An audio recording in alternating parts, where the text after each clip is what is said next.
शिवसति गौरभक्तवृन्दा। हरे कृष्णा कृष्ण कृष्ण हरे हरे, हरे राम राम राम हरे हरे। मुखं करोति वाचालं पङ्गुमलं लङ्घयते गिरिं यत्कृपातमहं वन्दे श्रीगुरुदीनतारिणम्।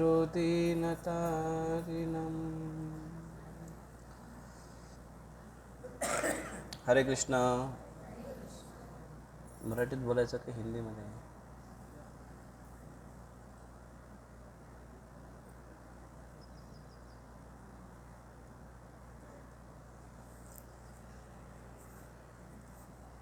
ये कहाँ से मिला?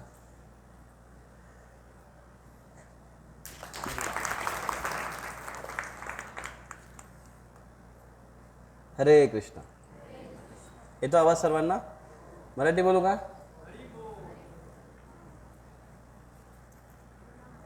बोला मराठी। और कोण आहे हिंदी वाला बसा? नाही, सगळे मराठी आहेत. ओके, सगळे मराठीत अपन, तो हम हिंदी बात बोलेंगे।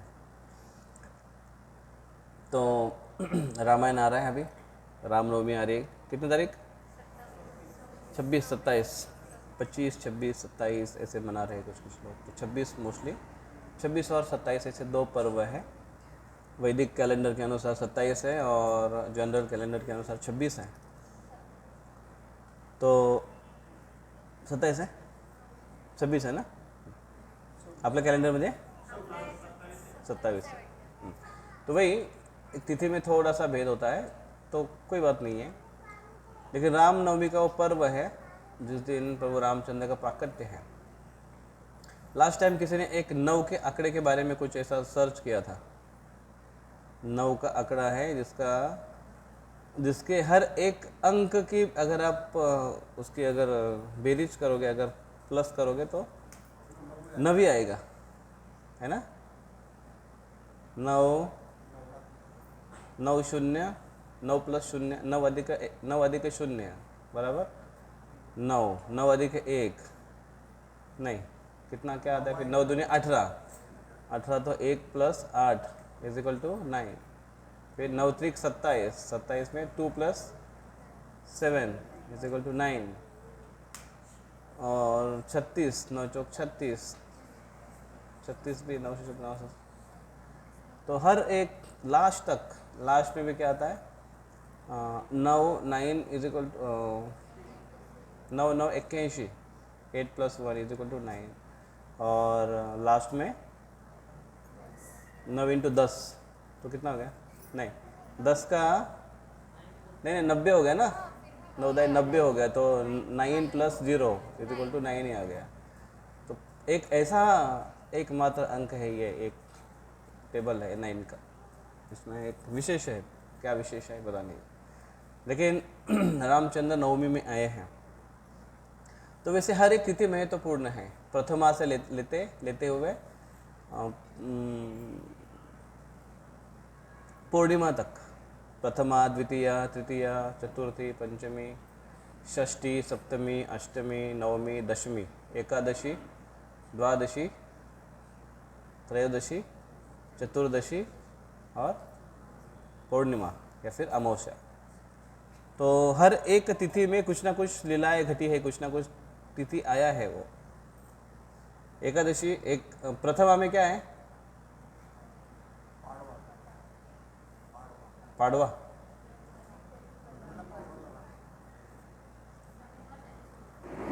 नवीन वर्षाची सुरुवात, चैत्र शुद्ध पाडवा। पूर्णिमा में आता है ना? नहीं, पहला दिन, साल का पहला दिन पाडवा, राइट। प्रथमा पाडवा हो गया। द्वितीया भाव द्विज, द्वितीया द्विज आ गया, भाई द्विज आ गया। तृतीया अक्षय तृतीया, और नहीं, तृतीया में और कुछ है? तृतीया में और कुछ है? तृतीया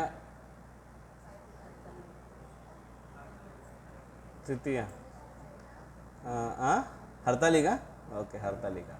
तृतीया, वो फिर चतुर्थी गणेश चतुर्थी, और क्या आता है चतुर्थी में? नरसिम्हा चतुर्दशी, नरसिम्हा चतुर्दशी आता है। नरसिम्हा चतुर्दशी है, चतुर्थी नहीं है, चतुर्थी एक ही है ना, चतुर्थी एक ही है, चतुर्थी गणेश चतुर्थी। पंचमी नाग पंचमी, ऋषि पंचमी, वसंत पंचमी। षष्ठी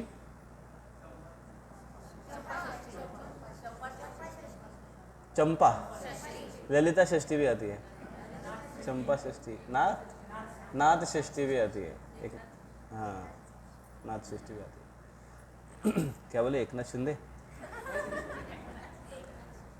षष्ठी। सप्तमी रथ सप्तमी, ओके। सप्तमी में क्या आता है?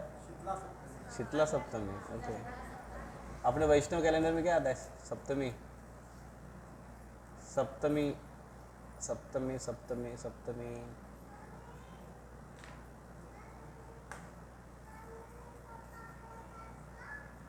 सप्तमी क्या आता है? अष्टमी राधा अष्टमी, जन्माष्टमी, और राधा अष्टमी, जन्माष्टमी, और नवरात्र की अष्टमी, अष्टमी आती है, कालाष्टमी। नवमी राम नवमी। दशमी दशरा, विजया दशरा, दशमी। एकादशी एकादशी एकादशी एकादशी। द्वादशी वसुबारस, द्वादशी भी अपने आप में एक तिथि है, द्वादशी। त्रयोदशी नित्यानंद त्रयोदशी। धनतेरस, धनतेरस मतलब 13वां आता है, हाँ धनतेरस। और चतुर्दशी अभी आ गया, नरसिंह चतुर्दशी। और क्या है चतुर्दशी में? वैकुंठ चतुर्दशी, ओके चतुर्दशी। और पूर्णिमा, नरक चतुर्थी थी, हाँ अनंत चतुर्दशी, यस यस अनंत चतुर्दशी, गणेश चतुर्थी। और फिर पूर्णिमा या अमावस्या। पूर्णिमा में क्या है? गौर पूर्णिमा, कोजागिरी पूर्णिमा, त्रिपुरारी पूर्णिमा, पोड़ी, हाँ वही हो गया, गौर पूर्णिमा। और बलराम जी का क्या आता है? बलराम पूर्णिमा आती है ना, कोजागिरी, कोजागिरी, शरद पूर्णिमा, बलराम जी की भी आती है। और फिर अमावस्या भद्र पूर्णिमा, दीपावली आती है, अमावस्या में दीपावली आती है, ओके। तो इतने सारे तिथि, हर एक तिथि है। इतने तिथि होने के बाद भी हमें टाई डे, फ्राइडे, और कलर डे, और क्या क्या डे सेलिब्रेट करना पड़ता है। वुमेन डे, वुमेंस डे है, लेकिन अभी अभी देखो कौन किसका कंपैरिजन करता है। जो कंपेयर करना चाहता है वो अपने आप को इनसिक्योर महसूस कर रहा है, इसलिए वो कंपेयर करना चाहता है। अभी स्त्रियों ने अपना निकाला वुमेंस डे, पुरुषों ने निकाला क्या? निकाला क्या बताओ? क्योंकि वो उनसे कंपेयर नहीं करना चाहते, क्योंकि उनको पता है कि ज़रूरत नहीं है। लेकिन स्त्रियां क्यों कंपेयर करना चाहती है? वो कंपेयर कर कर ही दिखाते हैं कि हम नीचे हैं, हम पीछे हैं। तो तो ये बहुत सुंदर प्रसंग है रामायण में, और ये अयोध्या कांड में आता है। रामायण में कितने कांड हैं? 6-7 हैं, उत्तरकांड में पकड़ेंगे तो पहला है बालकांड, दूसरा है अयोध्या कांड, तीसरा है अरण्य कांड, चौथा है किष्किंधा कांड, पांचवा है सुंदर कांड, और छठा है युद्ध कांड, और फिर सातवां आता है उत्तर कांड, ऐसा। लेकिन युद्ध कांड तक वर्णन आता है वाल्मीकि रामायण में। तो जो पहला है बालकांड, इसमें प्रभु रामचंद्र इनका टूर बताया गया है विश्वामित्र के साथ, और जब और उसमें ही विश्वामित्र के ही प्रयास से रामचंद्र और सीता माई इनका विवाह हो जाता है, ऐसा वर्णन उसमें आ जाता है। और फिर अयोध्या कांड में अयोध्या की स्थिति का वर्णन किया गया है, और उस स्थिति में प्रभु रामचंद्र का राज्याभिषेक करना है, ये दशरथ महाराज की एक चिंता है। और दशरथ महाराज प्रयास कर रहे हैं कि सब कुछ अच्छे से ये फंक्शन हो, बीच में किसी भी प्रकार का वो चांस नहीं लेना चाहते, कोई समस्या नहीं वहाँ पर देखना चाहते। और इसलिए उन्होंने जब भरत और शत्रुघ्न ये अपने ननिहाल बोलते हैं उसका, ननिहाल में थे मामा के यहाँ पर, तो उसी समय उन्होंने जनरली घर में अगर कोई फंक्शन हो तो हम जो बाहर गए अपने रिलेटिव उसको घर में बुलाते हैं पहला, और उसके बाद फिर हम सेलिब्रेट करते हैं। लेकिन दशरथ महाराज ने ऐसा नहीं किया। दशरथ महाराज ने क्या किया, दशरथ महाराज ने सबको, वो दोनों को खास करके जब बाहर जाते हुए देखा उन्होंने स्थिति, उन्होंने कहा कि ये सही स्थिति है, क्योंकि उसके पीछे एक कारण था।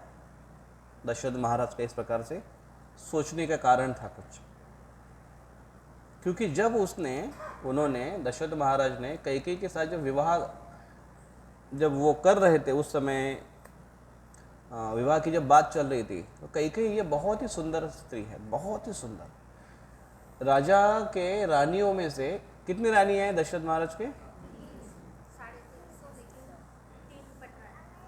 350 रानियाँ हैं उनकी, उसमें से 3 हैं ये 353 रानी हो गए। मतलब 3 रानियाँ उनके प्रमुख रानी हैं, बाकी रानियों का कुछ अलग कारण है वो रानियाँ क्यों बनी उनकी, लेकिन ये 3 रानियों से सबसे सुंदर है कैकेयी।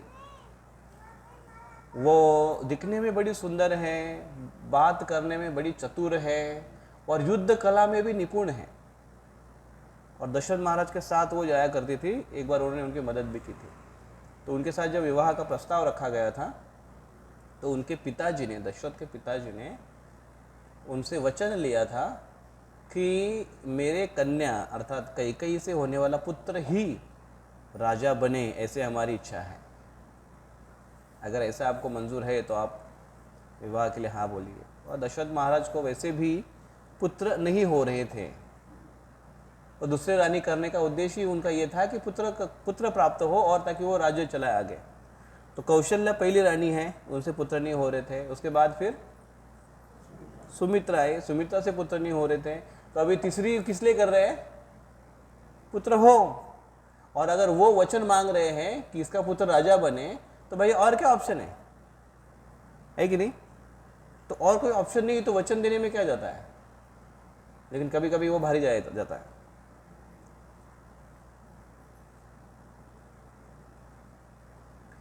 एक बार एक होटल में एक आदमी का ऐसा फ़ोन आया था, क्योंकि आपको जागते रखना बहुत आवश्यक है मेरे लिए। तो होटल में बैठे थे वो, और एक आदमी का फ़ोन आया और इसे जोर से, हेलो, हाँ क्या है, कितना? 15 लाख? कैसी अच्छी है कंडीशन? हाँ कितना सीटर है? 5+1, ठीक है कोई बात नहीं, ले लो। कार की बात चल रही है, फ़ोन पर पूछ रहे थे, 15 लाख की कार है, एक जगह पर जा रहे थे हम लोग, अच्छी कार दिखाई दे रही, ले लूँ क्या? और ये बोलता है ठीक है ले लो। फिर 15-20 मिनट में और एक बार फ़ोन आया, हेलो, हाँ सर, एक अच्छा बंगलो भी यहाँ पर सेल में है, और वो 5 करोड़ में बोल रहे, तो क्या करना, लेना चाहिए क्या? तो ये बोले वैसे तो हमको कुछ आवश्यकता नहीं है, लेकिन अगर थोड़ा सा भाव अगर कम करता है तो ले सकते, कोई प्रॉब्लम नहीं, थोड़ा बार्गेन करके देखो। 5 बोला है वो, 3 तक अगर हो जाता है तो ले लो। 3 क्या करोड़। तो 10 मिनट में फिर से फोन आता है, सर 3 करोड़ में मान गया, ले लो।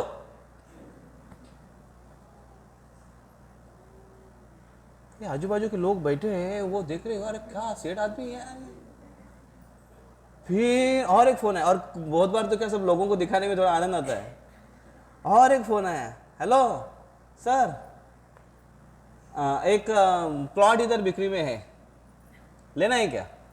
तो क्या क्या क्या कॉस्ट है? कुछ नहीं, ज़्यादा महंगा नहीं है, एक 5,000 रुपये पर स्क्वायर फीट है, तो एक 2,000 का है, काम आएगा आगे चलकर, कुछ बनाएंगे उधर। तो 2,000 स्क्वायर फीट है और 5,000 इंटू 2,000 कितना हो गया? 10 लाख हो गया। 10 लाख में आ जाएगा क्या 2,000 स्क्वायर फीट? नहीं ना, 2 करोड़ हो गया क्या? 1 करोड़ हो गया, हाँ, बाजू में 10, 1 CR, 1 करोड़ हो गया। 1 करोड़ में 2,000 square feet, 2,000 square feet 1 crore में? बोलेगा हाँ सर। अच्छा ठीक है, ले लो।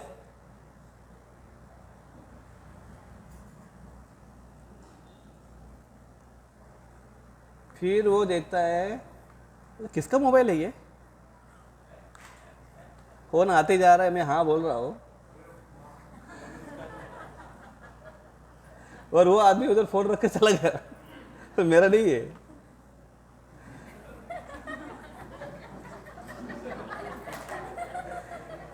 कुछ कुछ लोगों को लेट करने लग रहा है, अभी कुछ लोग अभी भी समझ में नहीं आ रहा कि क्या चल क्या रहा है इधर।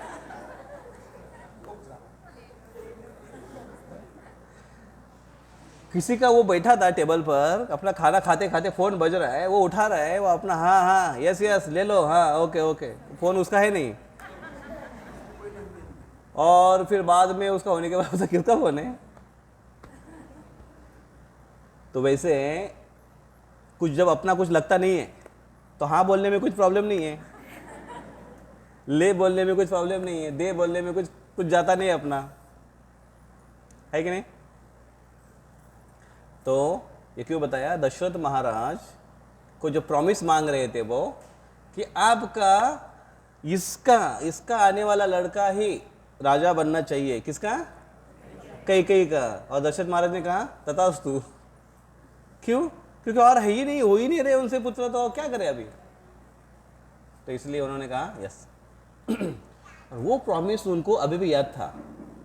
लेकिन अभी बाद में जब लड़के हो गए और कौशल्य का सबसे बड़ा पुत्र हो गया राम, और राम के प्रति जो उनकी निष्ठा है, जो उनका प्रेम है दशरथ महाराज का, राम के गुणों को देखते हुए, कि राम को ही वो राजा बनाना चाहते हैं अभी, तो मन में ये भावना है। और ये बात केवल दशरथ महाराज को पता है और कैकेयी के पिताजी को पता है। दोनों के बीच में ये संबंध हुआ है, और इसलिए दशरथ महाराज ने ना भरत को यहाँ पर रहने दिया, भरत यहाँ पर नहीं था, और ना ही इसके कैकेयी के मैके के किसी पर्सन को बुलाया राज्याभिषेक में। और ये बात मंथरा ने भी जान ली थी। ये पॉइंट लेकर वो कैकेयी को फुसला रही थी। कैकेयी फिसल भी गई, फिसल गई, फुसला कर फिसलता है आदमी ना। फिसल भी गई वो। तो अभी दशरथ महाराज के हिसाब से सारा प्लानिंग फिट हो गया है। सबको न्योता भेजा है जहाँ जहाँ भेजना था। एक दिन पहले आकर दरबार में उन्होंने अनाउंसमेंट की है, और उनके जो विशेष करके जो मंत्रिमंडल है, उनका मैनेजमेंट टीम है, उधर जाकर उन्होंने अनाउंसमेंट कर दिया कि मैं सोच रहा हूँ कि राम को राजा बनाया जाए, आपका क्या मत है? एक स्वर में सब लोग इतना जोर से हरि बोल किए उनके स्टाइल में।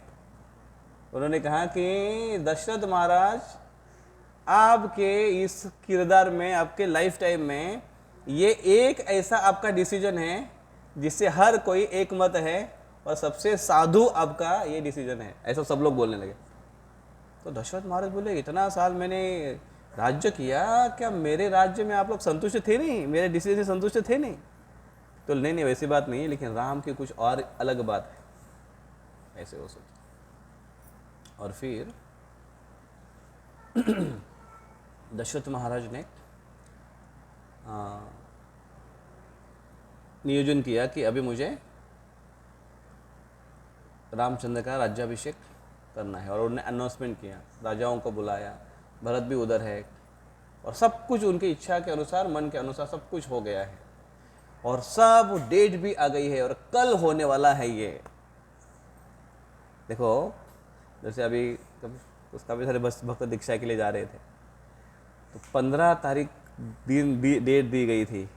15 तारीख तक मन में ऐसा चल रहा था कि होगा नहीं होगा, होगा नहीं होगा, होगा नहीं होगा। और फिर उस दिन वहाँ पर पहुँच गए। वहाँ पर पहुँचने के बाद वहाँ का सारा जो फॉर्मेलिटीज़ था वो सब करने के बाद लाइन में खड़े हो गए। अभी आकर स्थान पर बैठ गए और महाराज ने क्लास भी दिया। अभी लगा कि अभी तो क्या, अभी तो होगा ही होगा, महाराज भी आ गए थे। लेकिन फिर भी लाइन में खड़े हो गए फिर दीक्षा के लिए।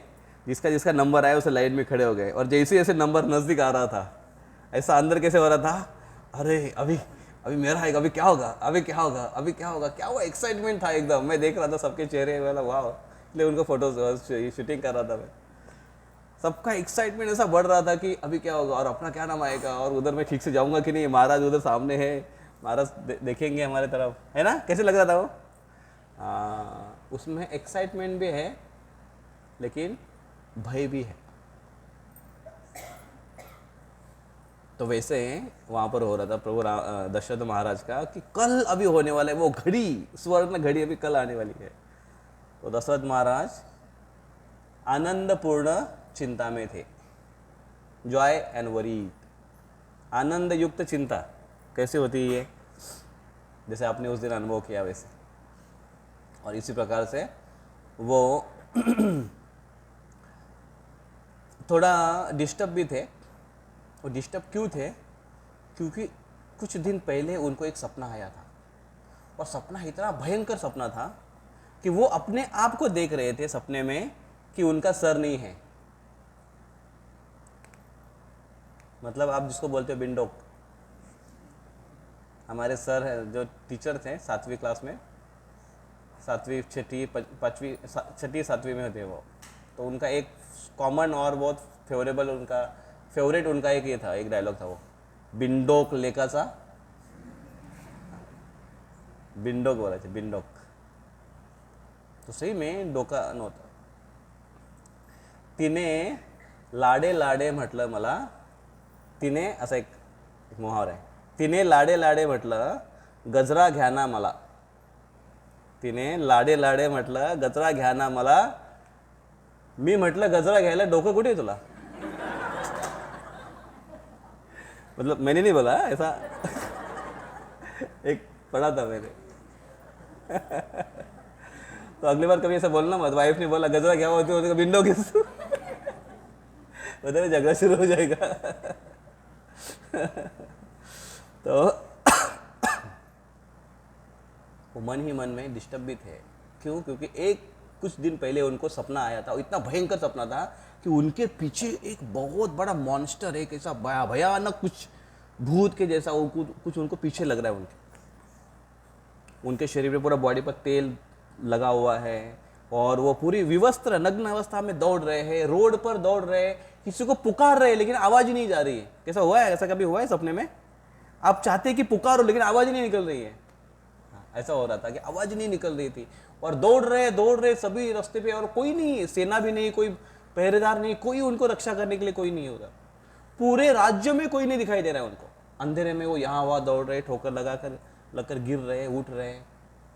सब भयंकर सपना उन्होंने देखा। और फिर उन्होंने जब आईने में अपने आप को देखा, उन्होंने आईने में अपने आप को देखा तो उनका सर ही नहीं था। तो देखा कैसे, कभी कभी ऐसे सपने होते हैं। तो उससे वो डर मान बैठे कि कहीं कुछ अनाप शनाप कुछ नहीं होने वाला है, कुछ अशुभ तो नहीं होने वाला है, इसलिए वो डरे हुए थे। तो उसके कारण वो डिस्टर्ब थे और उन्होंने जो प्रॉमिस किया था उसके वजह से भी उनके मन में एक डर था, चिंता थी। लेकिन आनंद की बात यह है अभी कि उन्होंने अनाउंसमेंट कर दिया है, क्या, राम को राजा बनाया जाए। और सब लोग एग्री हो गए, सब लोग पूरी तरह से खुश हो गए। जब भी दशरथ महाराज के जीवन में कुछ ऐसे एक्साइटमेंट जब आता था और जब कभी चिंता आती थी तो दोनों स्थिति में वो कैकेयी के पास चले जाते थे। और कैकेयी एक ऐसी रानी थी उनके लिए कि जो उनको सपोर्ट देती थी, प्रेम देती थी और जिनके पास जाकर उनको संतुष्टि मिलती थी या फिर वो जो उनको चिंता है उससे वो उनको राहत मिलती थी। आज तक का वो उनका एक अनुभव रहा है। और अभी इस भयानक स्थिति में वो कैकेयी के पास गए। किस लिए गए कैकेयी के पास? तो संध्या समय है, हुआ दूसरे दिन राज्याभिषेक होने वाला है, संध्या समय वो एक जगह अपनी जगह बैठे, उनको चैन नहीं हो रहा है, उनको एकदम एकदम बौखला गए थे वो।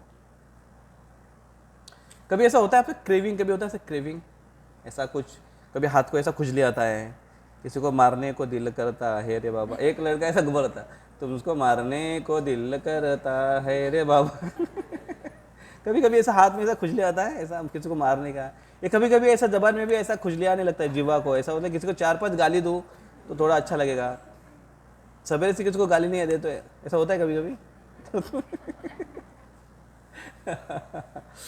तो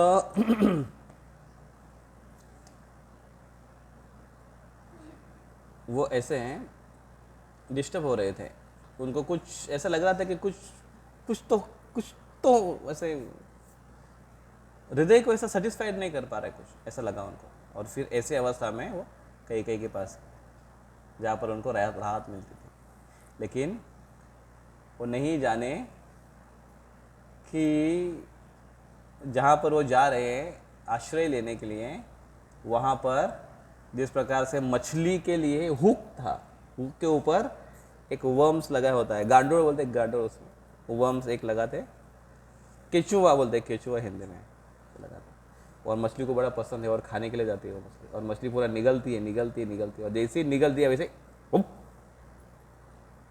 हुक पूरा अंदर घुस जाता है उसके, और पेट को फाड़ कर उसको मछली को लेकर बाहर निकलता है। ऐसे वो गए, लेकिन वो जानते नहीं थे कि यहाँ पर वो फंसने वाले हैं। अंदर जैसे ही वो गए तो देखा उन्होंने कि कैकेयी कहाँ है, कैकेयी कहाँ है, कैकेयी महल में नहीं है। तो किसी को पूछा दासियों को कैकेयी कहाँ है, तो उन्होंने कहा कैकेयी है कोप भवन में। कोप भवन, सल्किंग चेम्बर जो बोलते हैं, मतलब गुस्सा अगर आ जाए तो गुस्सा आने के बाद एक अलग अलग महल, अलग रूम होती थी, अलग एक कमरा होता था, जहाँ पर जाकर आप गुस्से में है तो उधर जाकर बैठो, तो बाहर के लोगों को पता चलेगा कि हाँ ये गुस्से में है। ऐसा घर में एक आधा रूम होना चाहिए, नहीं तो ऑफिशियली सबको पता चलेगा किधर है ये, भले वो इधर नहीं, किधर है, सल्किंग चेम्बर में, कोप भवन में है, तो आप समझ जाओ। अभी अगर ऐसा हो जाएगा तो पति बोलेगा किधर है, कोप भवन में आ जा, वो बाहर से लॉक लगा देगा जब तक वो ठोकेगी नहीं तब तक आएगा नहीं उठाने के लिए, भूख लगने के बाद अपने आप आ जाएगी बाप रे, पुरुष लोग आज बड़े बड़े बड़े वो हैं। तो वो गए अंदर, और अंदर पूरा अंधेरा था, रूम में अंधेरा था, और कैकेयी की अवस्था उधर कैसी थी, उसके कपड़े अस्ताव्यस्त थे, सैल थे, बिखरे हुए थे, उसका सिंदूर था वो मिट गया था, और जो मंगलसूत्र वगैरह वो ऐसे ज़मीन पर फैला हुआ था, मालाएं हैं उनकी, सोने का हार है, वो सब बिखरा हुआ था, इधर उधर पड़ा हुआ था, और ऐसे मैली जगह पर फर्श पर नीचे वो सोई हुई थी। ऐसा ये दृश्य एक रानी के लिए, ये कदापि ये अच्छा नहीं है उसके लिए, एकदम भयावह है वो स्थान, उस प्रकार के सिचुएशन। अर्थात उसने अपने सिंदूर को मिटा के रखा था, उसने अपने जो सौंदर्य प्रसाधन थे वो उसका किसी प्रकार से उन्हें यूज़ नहीं किया था, मतलब जो था उसको बदतर बना दिया था, और उसके जो सुहागन के जो आभूषण थे वो बिखरे हुए थे। इसका अर्थ ये होता है कि उसे सौभाग्य से ज़्यादा कीमती और कुछ चाहिए था। सौभाग्य अर्थात पति, है कि नहीं? हाँ, तो जब कोई पत्नी अपने सौभाग्य के प्रति विशेष रिस्पेक्ट रखती है, विशेष प्रेम रखती है, तो सौभाग्य का लक्षण बहुत अच्छे से वो पहनती है, ध्यानपूर्वक ध्यान रखती है। और जब पति के प्रति अगर क्रोध हो, आक्रोश हो, अगर पसंद नहीं हो, तो सौभाग्य के प्रति उसके कुछ खास ध्यान नहीं होता है। टिकली लगाई तो लगाई, नहीं लगाई तो नहीं, टिकली या हुकली कुछ उसको फर्क नहीं पड़ता है, मंगलसूत्र पहना नहीं पहना, सिंदूर भरा नहीं भरा। आजकल की महिला तो वैसे भी मेकअप करती है, मेकअप करती है, लेकिन सौभाग्य के लक्षण कुछ उस पर हैं तो होंगे, वो मेकअप का एक पार्ट होगा तो अच्छा है, नहीं तो फिर वो ऐसा कुछ ज़्यादा मायने नहीं रखा जाता है। लेकिन ये बहुत बहुत महत्वपूर्ण चीज़ है कि उससे कुछ मैसेज मिलता है। अंदर गए दशरथ महाराज और उसने उसको उठाने की कोशिश की, हिलाने की कोशिश की, और उसका ध्यान नहीं था तो उसने एक उसके बाहु क्या बोलते दंड, बाहु पर जो उसे एक स्लैप मारी, चपट एक मारी ऐसे, और उसको उठाने की कोशिश की। और उसको पूछा कि क्या प्रॉब्लम है, इधर क्यों लेटी हुई हो, तुम महारानी हो, पट्ट रानी, सबसे बेस्ट महारानी हो, तुम यहाँ पर ऐसे सोई क्यों हो, ऐसा उसने पूछा। और तुम ये रूम में क्यों है, कोप भवन में क्यों हो, किसी ने तुम्हें डांटा, क्या तुम्हारी कुछ इच्छा है वो पूरी नहीं हुई, क्या तुमने किसी को कहा कुछ और उसने आज्ञा का उल्लंघन किया, ऐसा हुआ है, बताओ क्या हुआ। नहीं बता रही है कुछ। क्या तुम्हें कुछ पैसा धन चाहिए, बताओ मुझे, मैं सम्राट हूं। सम्राट मतलब राजाओं के भी राजा, पूरे पृथ्वी का राजा हूं मैं, सम्राट हूं मैं, तुम्हें जो चाहिए वो दे सकता हूं, तुम्हारी जो भी इच्छा है वो पूरी कर सकता हूं, बोलो तुमको क्या चाहिए।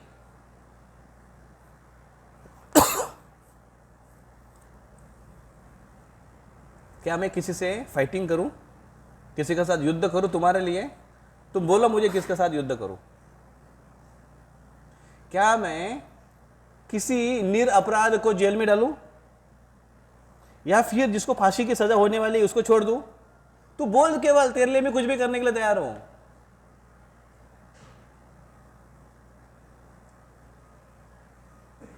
ऐसा वो कहने लगा। अब ये गलत है ना, ठीक है तेरी पत्नी है, प्रिय है, जो भी है उसको मनाना है, जो भी है, लेकिन उसके लिए जो निरपराध है उसको जेल में डालेगा, और जो जेल में है जिसको फांसी देनी चाहिए उसको आप छोड़ दोगे, ये रूल्स के विरुद्ध है, नियम के विरुद्ध है। और नियम के विरुद्ध रहने वाले, जैसे हिरण्यकशिपु था, हिरण्यकशिपु, रावण, ये भी नियम के विरुद्ध चले, इन्होंने तो कानून ही बदल दिया था प्रकृति का। अगर कोई पुण्य कर्म करेगा तो मरने के बाद कहाँ जाएगा, वो स्वर्ग में जाएगा ना। लेकिन हिरण्यकशिपु ने कहा नहीं, उसको नरक में डालो, बहुत पुण्य किया नरक में डालो, पाप करेगा तो स्वर्ग में भेजो उसको। उसने रूल्स चेंज कर दिया था। रावण के राज्य में भी ऐसे ही हुआ था, उसने सारे देवताओं को तो अपने घर में काम करने के लिए रखा था। देवतागण उसके घर में कोई आटा चक्की पीसता है, आटा पीसता है, कोई मिक्सर से कुछ ग्राइंडिंग करता है, कोई पानी भरता है, कोई सब्जी लेकर आता है मार्केट से, दिल्ली मार्केट से, बीओटी कॉम्प्लेक्स से। ऐसे उन्होंने अपने सारे देवताओं को सेवा में रखा था, काम करने में लगाया था।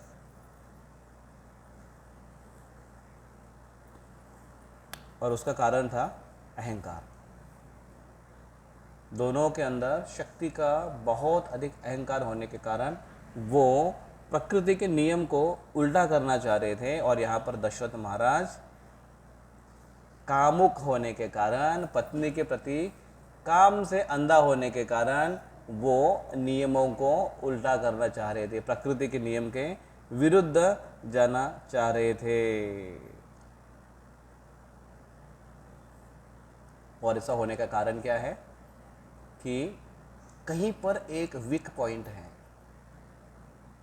जिसके कारण वो अपने आप को संभल नहीं पा रहे थे। और वो न संभलने का कारण क्या है, न संभलने का कारण ये है कि जहाँ पर उनकी वीकनेस है वहाँ पर वो किसका आश्रय ले रहे हैं, किसका आश्रय ले रहे हैं, दशरथ महाराज पत्नी का आश्रय ले रहे हैं, ना कि उनको उस वीकनेस से बाहर निकलने के लिए वो और किसी का आश्रय ले रहे हैं, भगवान का आश्रय ले रहे हैं या वैष्णव का आश्रय ले रहे हैं। वो उस प्रकार से आश्रय नहीं ले रही है। और कैकेयी के पास जा रही है, कैकेयी ने उसकी तरफ देखा और कैकेयी ने देखा कि काम कर रहा है अपना ये। कैकेयी ऐसा कुछ बड़ी दुखी नहीं थी, वो एकदम एक एक प्रोसेस कैसे वर्क कर रही है वो देख रही थी। और जैसे ही उन्हें देखा कि मेरी ये स्थिति देखकर ये काम किया, दशरथ महाराज एकदम हतबल हो गए हैं, तो उसने स्माइल किया और तुरंत उसने देवताओं का आवाहन किया। कई ने देवताओं का आह्वान क्यों किया? साक्षी के लिए। क्या साक्षी अभी क्या करने वाली है? वो अभी व्रत लेने वाली है। और उन्होंने कई ने याद दिलाया दशरथ को, दशरथ महाराज याद करिए, उस समय आपने मुझे 2 वरदान दिए थे जब मैंने आपकी जान बचाई थी, प्राण बचाए थे युद्ध के समय। तो दशरथ महाराज बोले कि हाँ मैं जानता हूँ, मैंने 2 वरदान दिए, बताओ क्या चाहिए तुमको। उसने कहा मुझे 2 वरदान चाहिए, उसमें एक भरत को राज्य। जैसे ही सुना भरत को राज्य, भरत को राज्य राज्य राज्य, ऐसे उसके कान में एकदम ऐसा आवाज गूंजने लगा। और दूसरा राम को 14 साल वनवास वनवास वनवास। तो जैसे ही वो कान में गूंजने लगा वनवास वनवास वनवास, तो दशरथ महाराज नीचे गिर पड़े। दशरथ महाराज नीचे गिर पड़े और दशरथ बोलने लगे अरे कुलटा। कुलटा क्या होता है? चिटकिन असुरनी, जो जो उसको आता है मन में, जो सब बोलने लगे उनको कि तू भरत को राज्य चाहती है ठीक है, लेकिन राम को वनवास क्यों भेज रही हो, ये वो कहने लगे। और दशरथ महाराज इतने हदबल हो गए, इतने हदबल हो गए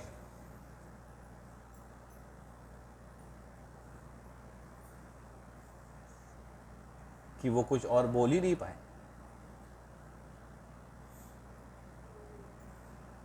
कई ने जो डिसीजन लिया था अपने पुत्र के लिए, पुत्र के भविष्य के लिए, बिना पुत्र से कंसल्ट किए, बिना पुत्र से विचार विमर्श किए, ये गलत पेरेंटिंग है।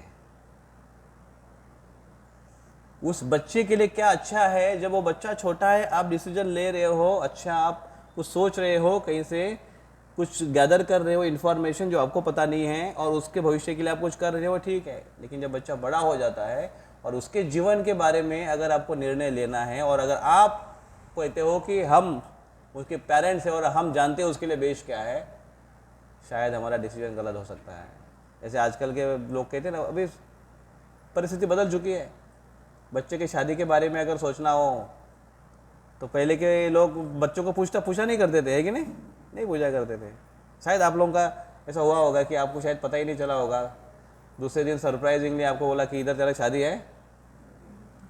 नहीं, इतना भी नहीं ना, एटलीस्ट फ़ोटो दिखाया होगा, ऐसे ऐसे है, मामा की लड़की है या आत्या का लड़का, ऐसा जो भी है। लेकिन पहले मोस्टली अरेंज मैरिज हुआ करता था और वो भी इतना अरेंज हुआ करता था कि बच्चों को मोस्टली ज़्यादा पता नहीं होता था। लेकिन कभी कभी वो अरेंजमेंट में बच्चों के साथ कंसल्ट करना भूल जाते हैं और गलत डिसीजन हो जाता है। भरत को अगर पूछते कई कि बेटा तुम्हारे लिए मैं ये कुर्बानी कर देना चाहती हूँ और मैं आने वाले समाज में, आने हिस्ट्री में, पूरे इतिहास में मैं अपने आप को कलंकित अपने कैरेक्टर रखना चाहती हूँ, लेकिन तुम्हारे लिए भरत मैं ऐसा करने के लिए तैयार हूँ। सोचिए आप भरत क्या बोलते हैं? भरत तैयार होता कभी? भरत कभी तैयार नहीं होते। लेकिन इस प्रकार से डिसीजन लेना ये गलत पेरेंटिंग है, इस प्रकार से नहीं होना चाहिए। डिसीजन 3 तरह से अगर लेते हैं तो उसके रिजल्ट गलत प्रकार से साबित होते हैं। Decision made in wrong environment, decision made in influenced by misplaced priorities, and the decision made with extreme over confidence। 3 प्रकार से अगर डिसीजन लेते हैं तो गलत साबित होने की बहुत अधिक संभावना है। कौन से? पहला, गलत इन्वायरमेंट में, गलत वातावरण में, गलत जगह पर, या फिर जो फेवरेबल नहीं है हमारे लिए, वहाँ पर अगर लेते हैं गलत इन्वायरमेंट में। दूसरा, influence by something which is not good, किसी के प्रभाव से, किसी के आवेश में आते हुए अगर कोई अगर डिसीजन लेते हैं तो वो भी गलत साबित हो सकते हैं। और तीसरा, अगर हम बहुत अधिक ओवर कॉन्फिडेंस है अपने आप में तो हमारे डिसीजन गलत हो सकते हैं। तो ओवर कॉन्फिडेंस में कभी डिसीजन नहीं लेना चाहिए। और दशरथ महाराज का ऐसे काफ़ी बार आ रहा था, जिसने जिसने भी उनको वरदान मांगे उन्होंने तथास्तु तो कह दिया काफ़ी बार दशरथ महाराज के जीवन में। जैसे कई को बोल दिया तो वरदान चाहिए, वर चाहिए, तथास्तु, मांगो जो मांगना है। इसके पहले जटायु को भी उन्होंने वरदान दिया था और उनसे कहा तथास्तु तथास्तु। तो गलत दशरथ महाराज ने कैसे, दशरथ महाराज के जीवन में क्या हुआ, गलत इन्वायरमेंट जहाँ पर दशरथ महाराज हतबल होकर गिर पड़े। कौन सी जगह थी वो, एक कालकुट, वो रूम में कोप भवन था, उसमें अंधेरा था पूरा। तो वो इन्वायरमेंट, वो वातावरण ठीक नहीं था जहाँ पर वो कुछ डिसीजन ले सके और इसलिए वो हतबल हो गए। दूसरा, इन्फ्लुएंस बाय, इन्फ्लुएंस किससे हुए थे वो, लस्ट, काम से बहुत ही, काम इच्छा से बहुत ही प्रेरित हो चुके थे, इसलिए वो निर्णय लेने में अक्षम थे। और तीसरा, वो अपने पत्नी के पास जाकर ओवर कॉन्फिडेंटली उधर बोल रहे कि तू बता केवल तेरा प्रॉब्लम क्या है, मैं हर तेरा प्रॉब्लम सॉल्व करने के लिए तैयार हूं, बता तुझे क्या करना है कि नहीं, बोल रहे थे ना वो। इट वॉज ओवर कॉन्फिडेंस और इसलिए उनका डिसीजन मेकिंग रॉन्ग हुआ और खुद गिर पड़े जब वो सुना। सीता महारानी के जीवन में ऐसे प्रसंग आता है कि वो भी ऐसे रॉन्ग प्लेस में थे, रॉन्ग जगह पर थे। कौन सा, दंडकारण्य जैसा स्थान था। दंडकारण्य स्थान ये कुछ अच्छा स्थान नहीं है, वहां पर बहुत सारे असुर, बहुत सारे राक्षस रहा करते थे दंडकारण्य में। और वो दंडकारण्य में थी, रिस्की प्लेस था वो, लेकिन ऐसे रिस्की प्लेस पर भी वो कभी अपने आप को ऐसा रिस्की मानकर नहीं चल रहे थे, वो बिंदास वहां पर थे। तो एक तो क्या है, दंडकारण्य ये रिस्की प्लेस था। दूसरा, उनके अंदर एक ऐसी इच्छा जागृत होगी। क्या इच्छा जागृत होगी, मुझे ये हिरण चाहिए, हिरण चाहिए। हालांकि वो हिरण इस प्रकार, ऐसा कोई हिरण ब्रह्मा जी के क्रिएशन में है नहीं जिसके ऊपर सोने के धब्बे हो, धब्बे नहीं, धब्बे अच्छा शब्द नहीं ना, डॉट्स हो, सोने के शिंग है उसके। ऐसा कभी होता है क्या, हिरण? और इतना सुंदर नाच रहा है, उसके एकदम बारीक बारीक आंख है उसके, ऐसे कर रहे हैं और बहुत बहुत प्रेम से देख रहा है। तो overwhelm by her desire to catch deer. तो उन्होंने क्या इच्छा की, उन्होंने इच्छा की मुझे क्या चाहिए, हिरण चाहिए। पहली बार उन्होंने ऐसी इच्छा की। अभी तक तो उनके पास राम थे, लेकिन अभी राम के बिना या फिर राम के कंपेरेटिवली कि राम के बदले हिरण चाहिए, राम के बदले इधर आराम चाहिए। जब आराम मांगते हैं तो राम नहीं मिलता। आरामदायी क्या है फिर, सोना चांदी, इसे हिरण है वो सोने का बना था या सोने के उसके ऊपर डॉट्स है, ऐशो आराम था उसमें, अच्छा था। और क्यों लेना चाहती थी वो, हमारे राज्य में लेकर जाएंगे और वहाँ के लोग देखेंगे कि अरे आप जंगल से लेकर आए, कितना सुंदर हिरण है, तो एक दिखने में एक अच्छा था। तो वो उसकी इच्छा हो गई थी। और फिर और उनको फुल कॉन्फिडेंस था सीता को कि मेरे पति इस हिरण को जिंदा पकड़कर लाने में सक्षम है, वो लेकर आएंगे ही आएंगे 100%, ये उनको फुल कॉन्फिडेंस था। और इसलिए उन्होंने कहा, सीता ने कहा, राम मुझे वो हिरण चाहिए, ये नहीं जानते हुए कि कौन सी जगह पर वो मांग रही है। तो जगह कौन सी थी, दंडकारण्य, जो कि रिस्की प्लेस थी। इच्छा कैसी थी, राम के बिना इच्छा थी, राम से हट के इच्छा थी, अपनी खुद की कामना थी। और दूसरा, फुल कॉन्फिडेंस था कि हिरण मिलना ही मिलना है हमको, इसलिए रॉन्ग डिसीजन हो गया। भीष्म पितामह के जीवन में भी इसी प्रकार से दिखाई देता है। Wrong environment, ignorance environment was created by Satyavati and her father. गलत इन्वायरमेंट क्रिएट हुआ उधर। क्या, कैसे गलत इन्वायरमेंट क्रिएट हुआ, सत्यवती के पास शंतनु महाराज है, जानते हैं ना स्टोरी, सत्यवती के पास और उनके पिताजी थे। और सत्यवती के को देखकर, उनकी सुगंध और उनके सौंदर्य को देखकर शंतनु महाराज इतने आकर्षित हो गए और वो प्रपोज लेकर गए। मछुआरी थे वो लोग और उन्होंने कहा कि आपकी पुत्री से मैं विवाह करना चाहता हूँ। लेकिन शंतनु महाराज, सत्यवती और उनके पिता ने ऐसा माहौल खड़ा कर दिया उधर। क्या माहौल खड़ा कर दिया, ऐसे कंडीशंस रख दिए कि शंतनु महाराज हतबल हो गए और वहाँ से वापस आ गए। क्या कंडीशन थी उनकी? हाँ, मेरे बेटी का राजयोग है और ये राजमाता का योग है उसका, इसके पुत्र ही राजा बनने चाहिए। अगर इसके पुत्र राजा बनेंगे तभी आप इससे विवाह कर सकते हो, ऐसा उन्होंने कंडीशंस रख दी। शंतनु महाराज चले गए। तो गलत environment is created, ignorance environment created by Satyavati and her father, and the lusty desire of his father, who's Bhishma Pitamah father. उनकी काम भावना थी सत्यवती के प्रति, इसलिए तो आकर्षित हो गए थे। और जैसे ही उन्होंने सत्यवती के पिता ने जैसे ही वो ठुकरा दिया, कंडीशंस रखी, तो फिर शंतनु महाराज जब अपने राज्य में आए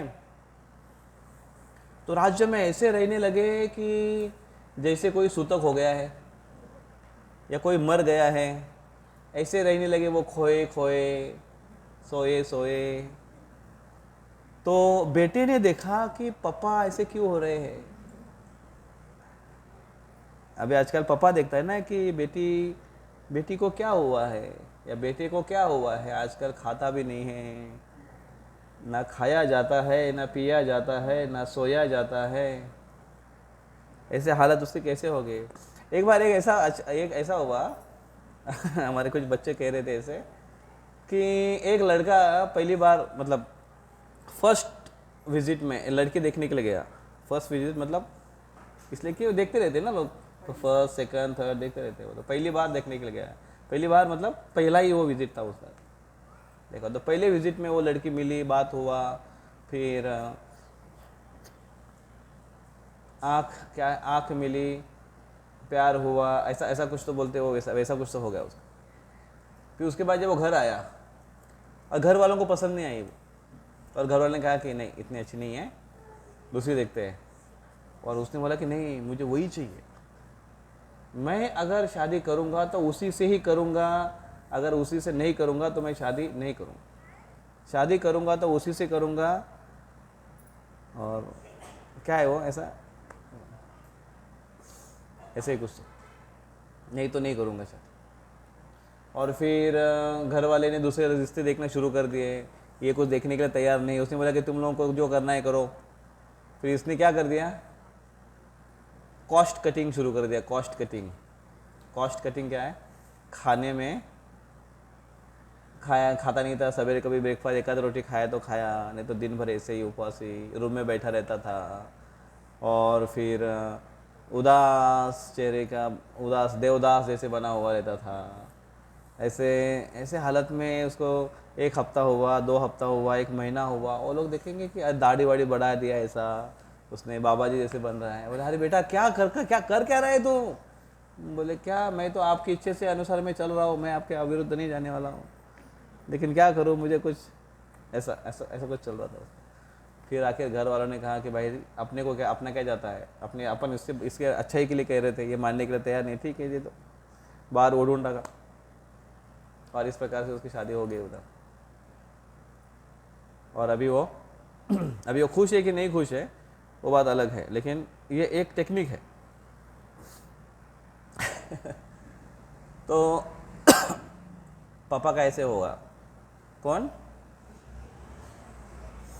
शंतनु महाराज। तो Shantanu Maharaj was overwhelmed by lusty desire. तो पहला क्या था, wrong environment was created by Satyavati and her father. Then second, lusty desire of Shantanu Maharaj. And third, overconfidence of lifelong brahmacharya vrat. किसका?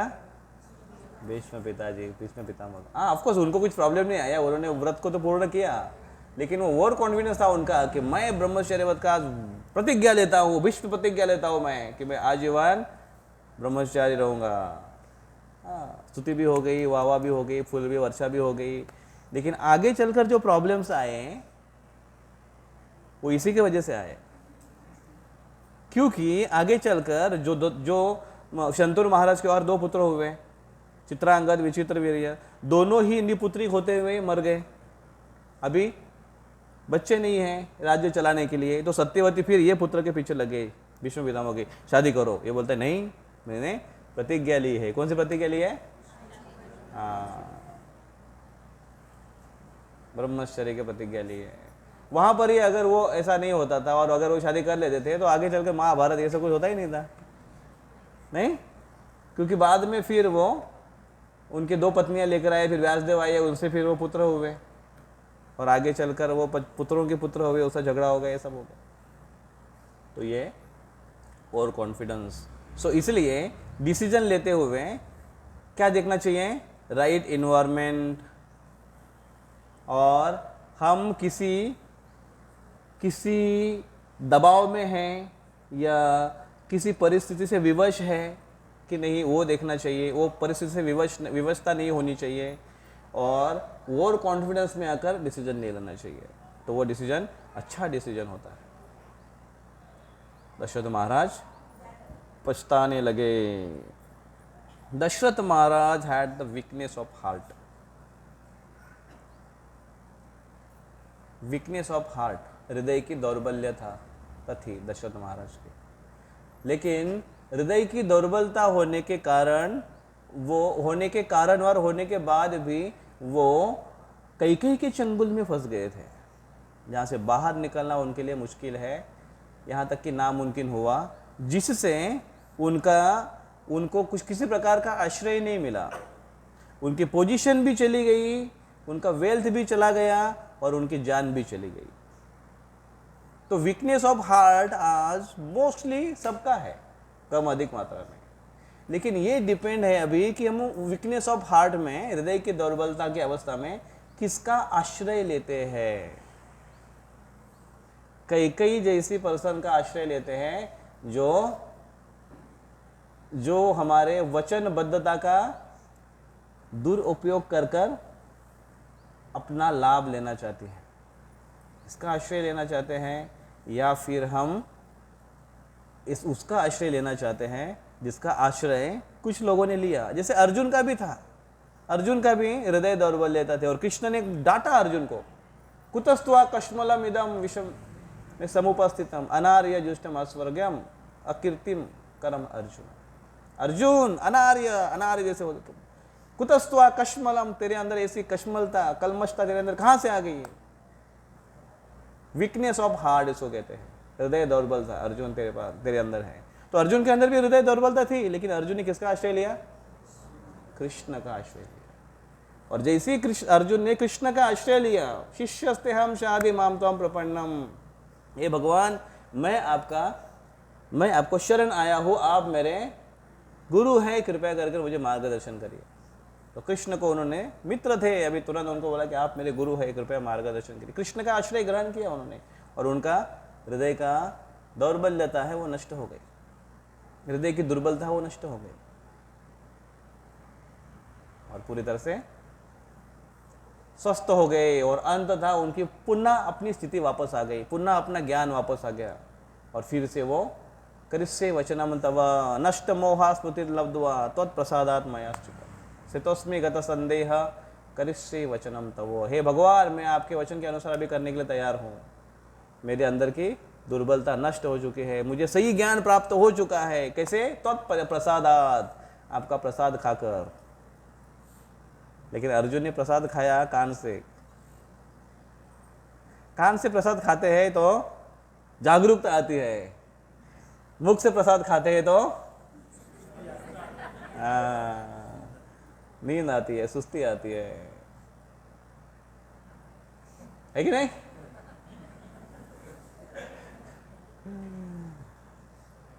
तो अर्जुन को भी वीकनेस ऑफ हार्ट था। चित्रकेतु महाराज भी ऐसी परिस्थिति में अटक गए थे।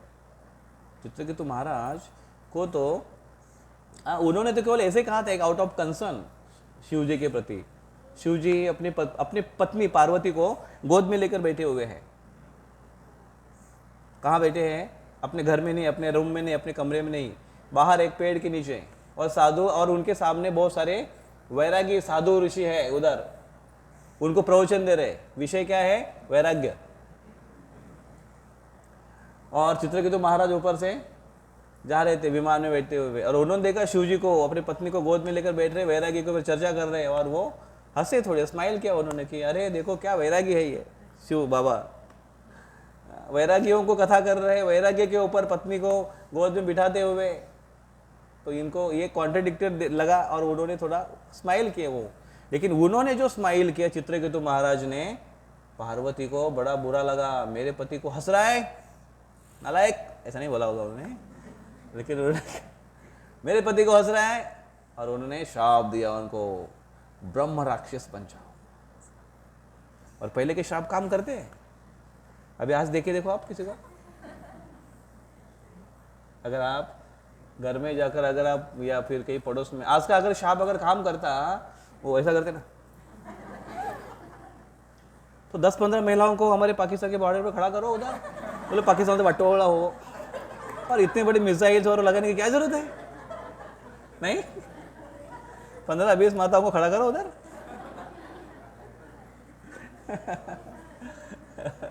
काम नहीं करते हो, उतनी तपस्या नहीं है आज। तो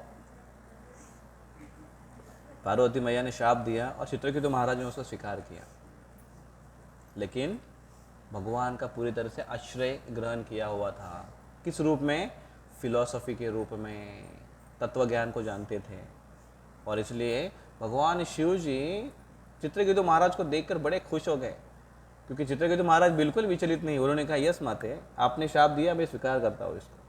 और ये देखकर पार्वती मैया थोड़ी सी लज्जित हो गई। उन्होंने कहा अरे इतना शाप दिया मैंने और एकदम धीर है ये, इसको तो कुछ फर्क नहीं पड़ रहा है।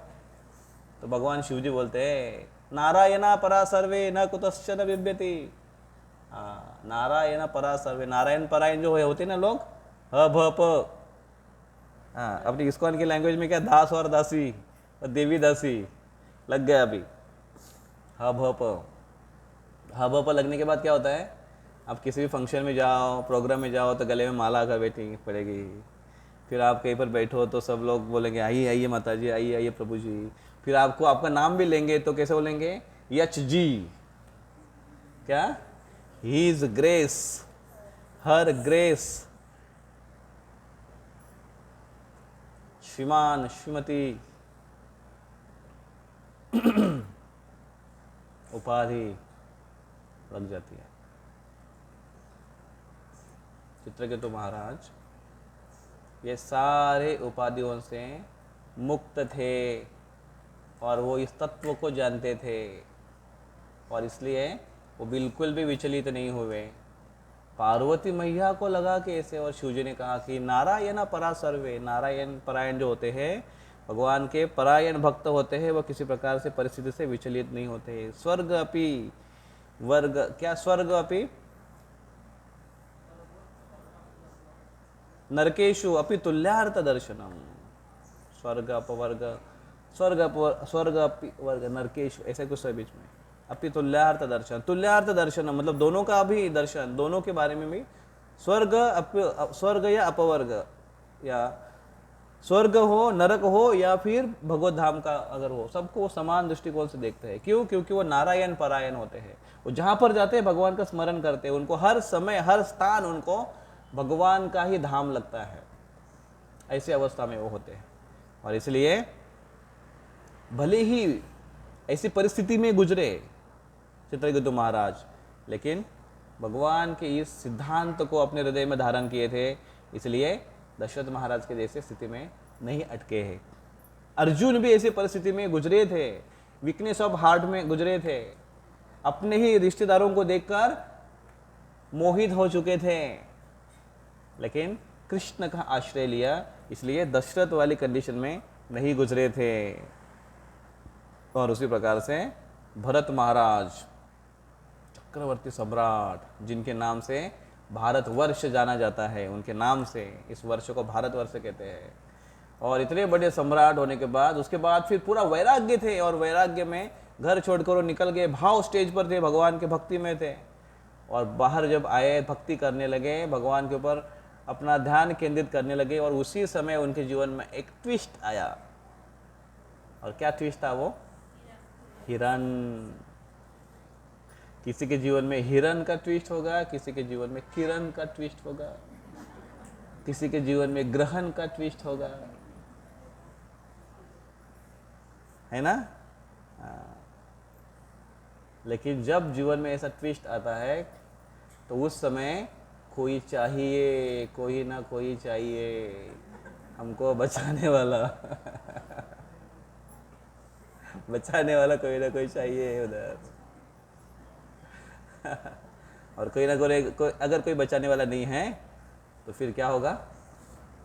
फिर हिरण के बारे में सोचने लगे कि ये इकलौता हिरण, ये मेरा हिरण कितना गुणवान है, ये मेरा हिरण कितना सॉफ्ट है, इतनी त्वचा किसकी सॉफ्ट है। जंगल में जाएगा अकेला तो सांप या कोई भेड़ बकरी उसको खा लेगा, बकरी नहीं लेकिन भेड़िए कोई आएगा खा लेगा इसको, कोई शेर आएगा उसको खा लेगा, सिंह आएगा खा लेगा, उसकी रक्षा करना मेरा कर्तव्य है। और इसलिए उसकी तरफ ध्यान देने लगा। और फिर जब वो जप करने के लिए बैठा था, हरे कृष्णा कृष्ण कृष्ण हरे हरे, हरे राम राम राम हरे हरे, तो वो हिरण का बच्चा पिल्लू आता था और वो उसके गोद में आकर बैठता था। ये भरत महाराज के गोद में आकर बैठता था। और भरत महाराज उसको एक हाथ से वो करते थे, एक हाथ से उसको उसके पीठ के ऊपर थपथपाते थे, हाथ घुमाते थे, और दूसरे हाथ से हरे कृष्णा कृष्ण कृष्ण हरे हरे, हरे राम राम राम हरे हरे।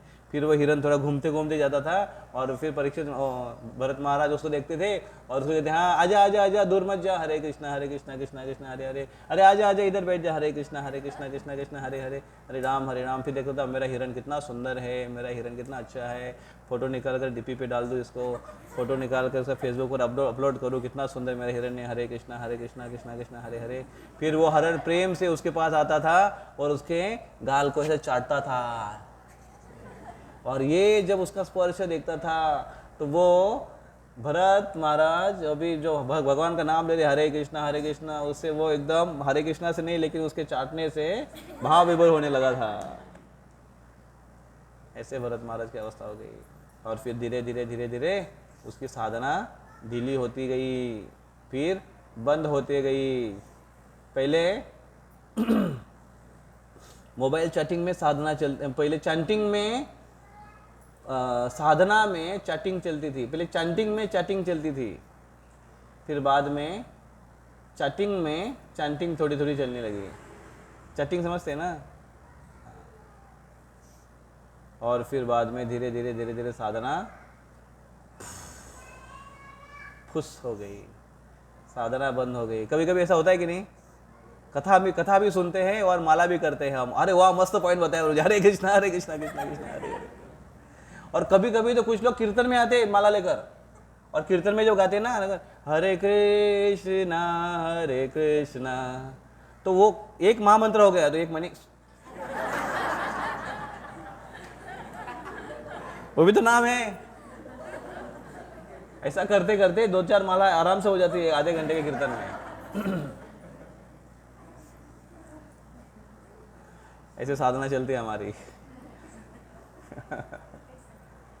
और प्रॉब्लम ये है कि हमें बताने वाला उस समय कोई नहीं था, भरत महाराज को बताने वाला कोई नहीं था। अगर भरत महाराज के पास भक्तों का संग होता तो दूसरे भक्त तुरंत बोलते प्रभु आपकी हिरण ज़्यादा बढ़ रही है आपकी साधना से, भरत प्रभु आप माया में हो। उनको बोलने वाला था कोई, या भरत नहीं तो फिर भरत प्रभु, या फिर भारती माता जी। नहीं, भारती किसी का नाम है वो नहीं बोल रहा मैं, लेकिन भरत हो या भारती हो जो भी है, लेकिन भक्तों के संग में अगर रहेंगे तो भक्तगण बताएंगे प्रभु माता जी सावधान, है कि नहीं? लेकिन एसोसिएशन में रहना बहुत आवश्यक है, आश्रय लेना बहुत महत्वपूर्ण है। किसका आश्रय ले रहे हैं? तो कृष्ण का आश्रय लेना चाहिए, तो भगवान के भक्तों का आश्रय लेना चाहिए। बिना आश्रय के भक्ति पॉसिबल नहीं है, आश्रय हमको लेना चाहिए। और दशरथ महाराज ने कहाँ आश्रय लिया? पत्नी के पास, कैकेयी के पास जाकर आश्रय लिए, वहाँ आश्रय लिए और वहीं अटक गए, वहीं फंस गए। भरत महाराज ने कहाँ आश्रय लिया? आश्रय लिए थे भगवान के ही, लेकिन ऐसी स्थिति में जब उनके जीवन में कुछ लोभ प्रलोभन आया, उस समय भक्तों का संग नहीं था, न ही कोई मार्गदर्शक था उनको मार्गदर्शन करने के लिए, और अटक गए। लेकिन अर्जुन के पास कृष्ण थे और चित्रकेतु महाराज के पास शिव जी, भगवान शिव जी जैसे महान संत भी थे, लेकिन उन्होंने भगवान का दर्शन ही अभी किया था, अभी जस्ट दर्शन किया था उन्होंने भगवान का, शंकरश्वर भगवान का दर्शन किया था उन्होंने, और इसलिए वो इस परिस्थिति से उबर गए। लेकिन गलती तो हो गई, ब्रह्म राक्षस का शाप तो मिला, अगला जन्म ब्रह्म राक्षस का लेना ही पड़ा, लेकिन फिर भी भगवान का आश्रय लेना भूले नहीं। असुर अवस्था में भी जब वो असुर के रूप में जब प्रकट हुए, वृत्रासुर के रूप में जब प्रकट हुए, लेकिन भगवान का आश्रय भूले नहीं। इसलिए भागवतम उनको ग्लोरीफाई करता है, चित्रकेतु महाराज वृत्रासुर को ग्लोरीफाई करता है, ना कि इंद्र को, हालांकि इंद्र ने उनको मारा था फिर भी। तो इस प्रकार से भक्ति में आश्रय लेना बहुत महत्वपूर्ण है, भक्तों के संग में रहना बहुत महत्वपूर्ण है। और संग में रहकर केवल ताम तुम अपना चलता है, वैसे हाजिरी लगाओ, दिन भर वाले लोग रहते हैं, पता है हमको काम करने में, दिन भरो वाले लोग रहते हैं ना, दिन भरो, चलो दिन भरो काम करो, चलो कुछ कर रहा है, थोड़ा इधर उधर का कुछ किया, इधर से उठा है। अब बचपन में झाड़ू मारा है, बचपन में बच्चे कैसे झाड़ू मारते हैं? उधर, फिर उधर से मारना चालू करते, फिर इधर मारते ये इधर, तो दिन भर वही चलते गए, इधर से उधर, उधर से इधर, वो दिन भरो काम है ये, उससे साफ होने वाला नहीं कुछ। वैसे हमारी भक्ति भी दिन भरों वाली नहीं, साल भरों वाली भक्ति हो जाएगी, तो कुछ साल के बाद हम सीनियर बन जाएंगे, हम सीनियरिटी में आ जाएंगे। फिर हमारे नाम के सामने क्या लगेगा? ह भ प, या फिर हमारे इस्कॉन में है तो नाम के पीछे क्या लगेगा? सो एंड सो दास, दासी। और अगर और थोड़ा आगे बढ़ गए तो फिर पप्पू, पप्पू नहीं, पप्पू, परम पूज्य महाराज गगनगिरी नहीं वो होंगे महाराज, लेकिन कुछ भी ऐसा नाम लगा देंगे। और इस्कॉन में वैसे भी सीनियर बनने के लिए ज़्यादा कुछ करने की ज़रूरत नहीं है, बस केवल रहो, प्रोग्राम में आते रहो, प्रसाद खाते रहो, थोड़ा बहुत कुछ करते रहो, रेगुलर आते रहो, माला करो नहीं करो, लेकिन सीनियरिटी अपने आप लग जाएगी उधर, अपने आप सीनियरिटी लग जाएगी उधर। और फिर आगे चलकर हमारा इंट्रोडक्शन जो होगा कि सो एंड सो प्रभु हमारे इस्कॉन की इस शहर में जब स्थापना हो गई तब से है। बोला अच्छा, अरे वाह कितने माला करते हैं? वो जी पूरे 4 माला करता हूँ, पूरी 4 माला करता हूँ मैं। बोले शाबाश बेटा, कब से हो? सबसे पहले जब प्रभु जी आया करते थे ना, कब? 1900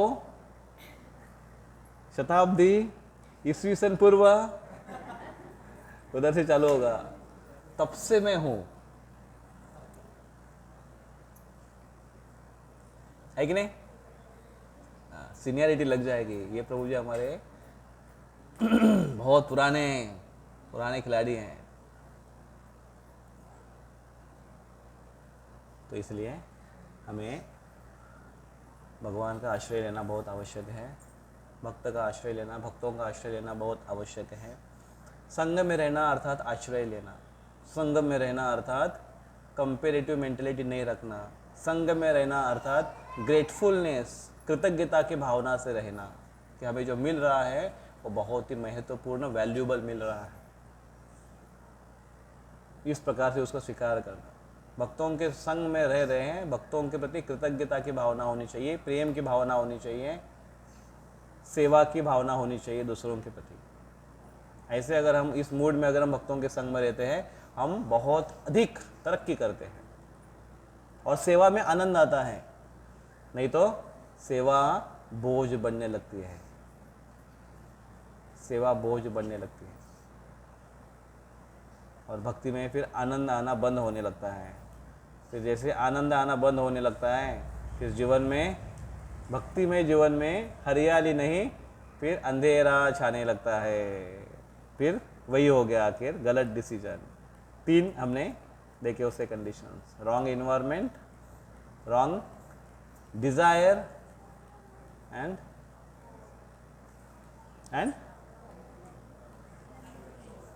और कॉन्फिडेंस। और कॉन्फिडेंस अपने आप के ऊपर बहुत अधिक, अगर हम और कॉन्फिडेंस रहेंगे, अपने कर्तृत्व पर, अपने काबिलियत पर फंस जाएंगे। हमें आश्रय लेना चाहिए। भक्ति ये आश्रय का कार्य है, या भक्ति यह आश्रय से फूलती है, फलती है। हरे कृष्णा कृष्ण कृष्ण हरे हरे, हरे राम राम राम हरे हरे।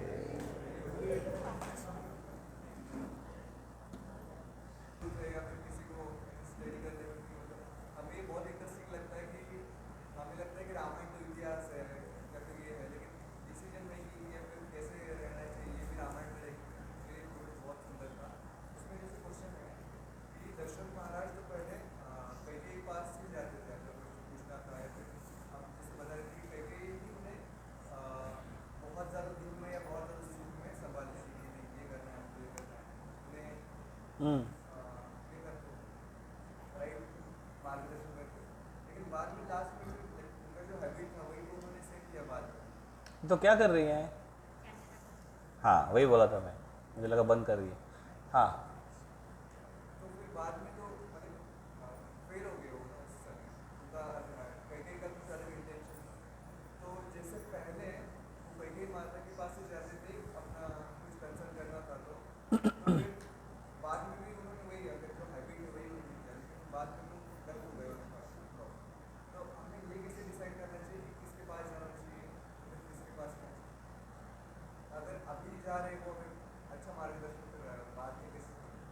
हाँ, अच्छा क्वेश्चन है ये, कि कैकेयी के पास वो पहले भी जाया करते थे, उनको नरिशमेंट मिलता था, लेकिन पहले जाने का उद्देश्य भी सेम था, अभी भी जाने का उद्देश्य सेम था, लेकिन इस बार फंस गए। कैसे पता चलेगा कि कब तक जाना चाहिए उसके पास?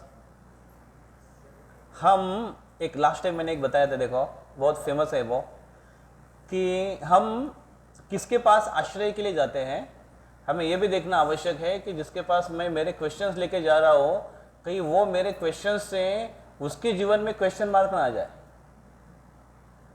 मैं मेरे प्रॉब्लम लेके उसके पास जा रहा हो, कहीं मेरे प्रॉब्लम से उसका खुद का प्रॉब्लम ना तैयार हो जाए। तो इसलिए हमने ये भी देखना चाहिए कि हम जिसके पास जा रहे हैं कुछ आश्रय के लिए या कुछ पाने के लिए, वो दे सकता है क्या। अगर एटलीस्ट वो अगर नहीं भी दे सके तो भी चलेगा, लेकिन कम से कम उसे प्रॉब्लम नहीं होना चाहिए, या फिर उसने हमारे जीवन में और प्रॉब्लम नहीं क्रिएट करना चाहिए। किसी के पास अगर हमको सजेशन के लिए जाते हैं, गाइडेंस के लिए जाते हैं, और वो अगर कैपेबल नहीं है और योग्य अगर गाइडेंस नहीं कर पाता है, तो फिर हमने वो हमारा हमारा भी प्रॉब्लम हो सकता है। इसलिए हमें देखना चाहिए। तो वो एक सुंदर मुहावरा है, या पता नहीं शेर है या शेरनी है किसी के जख्म पर मरहम लगाने हम गए, किसी के जख्म पर मरहम लगाने हम गए, मरहम की कसम मरहम तो ना मिला, लेकिन मरहम की जगह मरहम गए।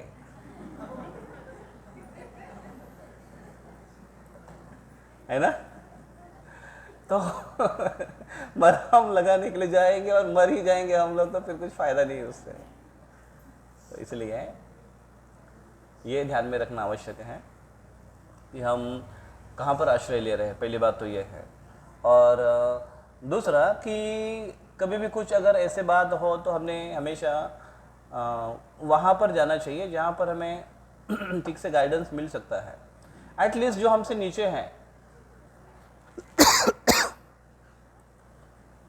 सीनियरिटी में हो या अनुभव में हो, तो उसके पास तो हमने गाइडेंस के लिए तो कभी नहीं जाना चाहिए। कुछ अगर इश्यूज लेकर तो उसके पास कभी नहीं जाना चाहिए। जनरली वो थोड़ा अच्छा लगता है कि हमसे जो थोड़े नीचे हैं उसके पास बोलने में हमको थोड़ा अच्छा भी लगता है, क्योंकि हम थोड़ा बड़े भी हैं और बोलते भी हैं। लेकिन ये ध्यान रखना चाहिए हमको कि हमने वहाँ पर जाकर नहीं डिस्कस करना चाहिए, क्योंकि वो भी उसको बेचारे को प्रॉब्लम पता नहीं है कि ऐसे भी प्रॉब्लम आते हैं क्या, और वो और प्रॉब्लमेटिक हो जाए। तो इससे अच्छा है कि हमने ऐसे व्यक्ति के साथ डिस्कस करना चाहिए जहाँ पर हम कंफर्टेबल फील करते हो अपने आप को, और उसके पास जाकर बोलना चाहिए। वो 4 लोगों को जाकर बताएगा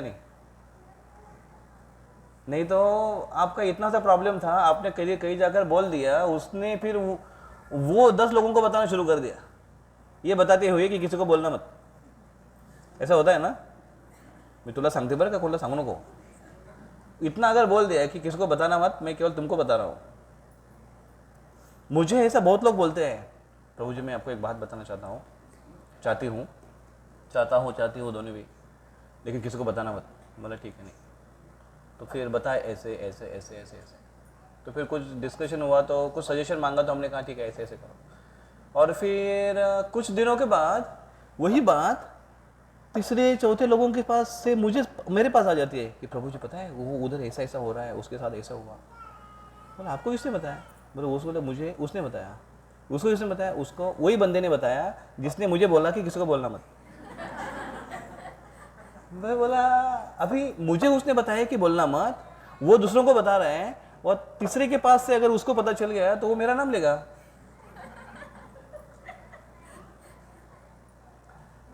तो वो भी एक ध्यान में रखना आवश्यक है।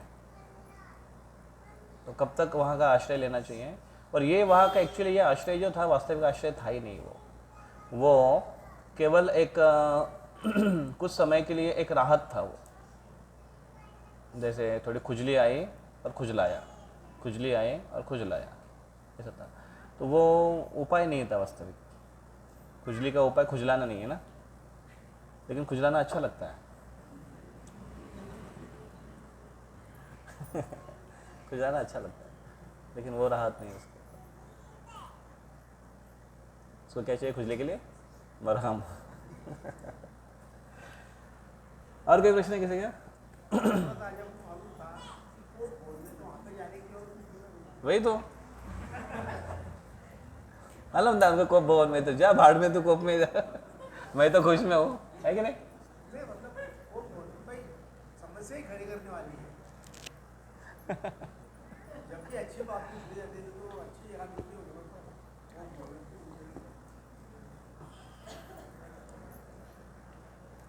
क्योंकि वो ही वॉज मैडली अटैच्ड, वो पूरी तरह से आसक्त थे।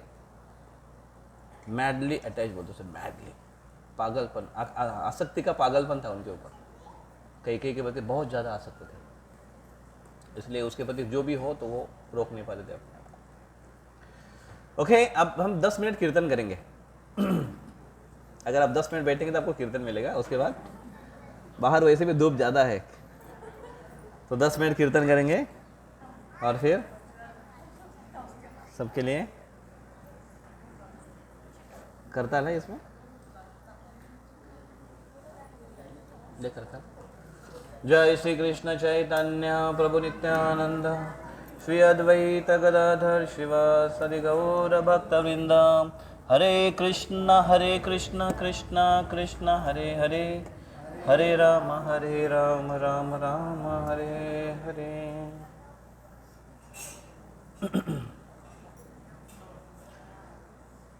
हरे कृष्णा कृष्णा कृष्णा हरे हरे, हरे राम राम राम हरे हरे, हरे Krishna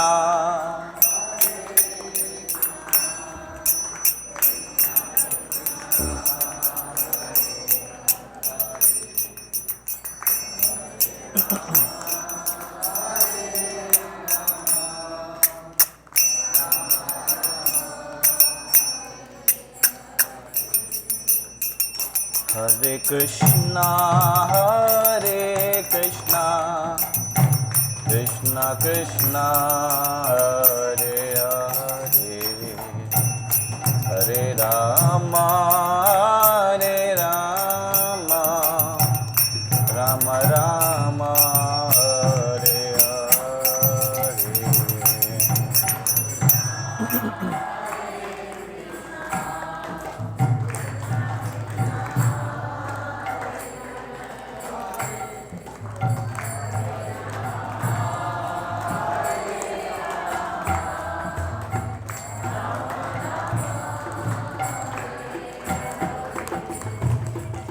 Hare Krishna,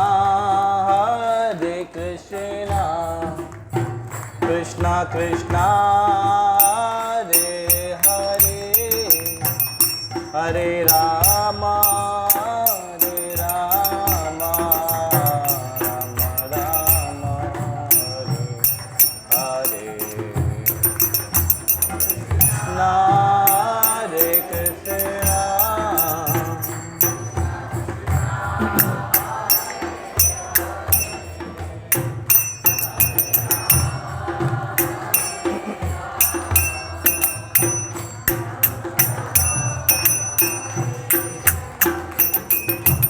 Krishna. Hare Krishna, Hare Krishna, Krishna Krishna, Hare Hare, Hare Rama, Rama Rama, Hare Hare. Krishna.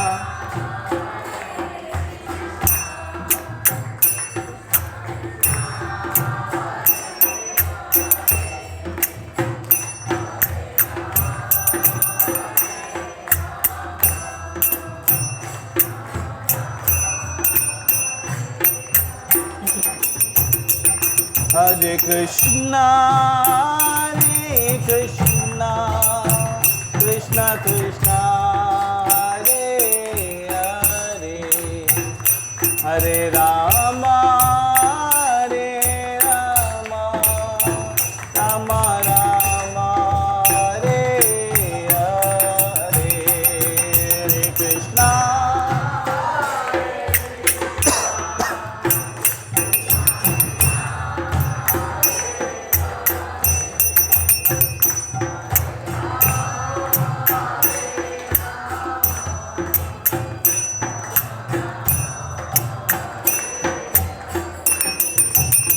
Hare Krishna, Krishna Krishna, Hare Hare, Hare Rama, Rama Rama, Hare Hare.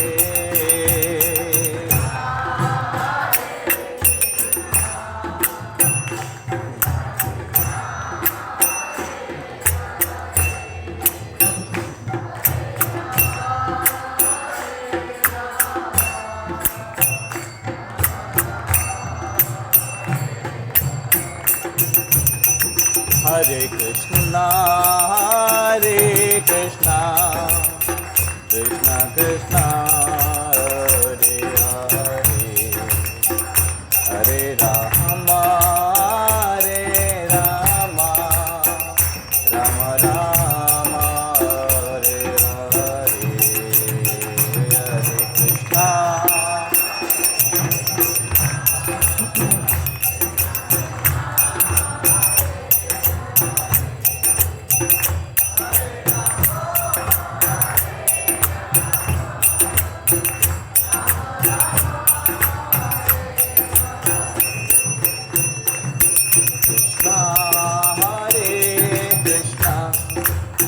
Krishna Krishna, Hare Hare, Hare Rama, Rama Rama, Hare Hare.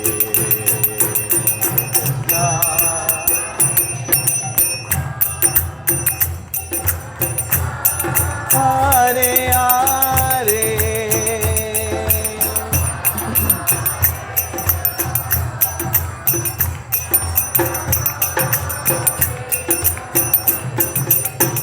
Hare Krishna, Krishna Krishna, Hare Hare, Hare Rama, Rama Rama, Hare Hare. Hare Krishna,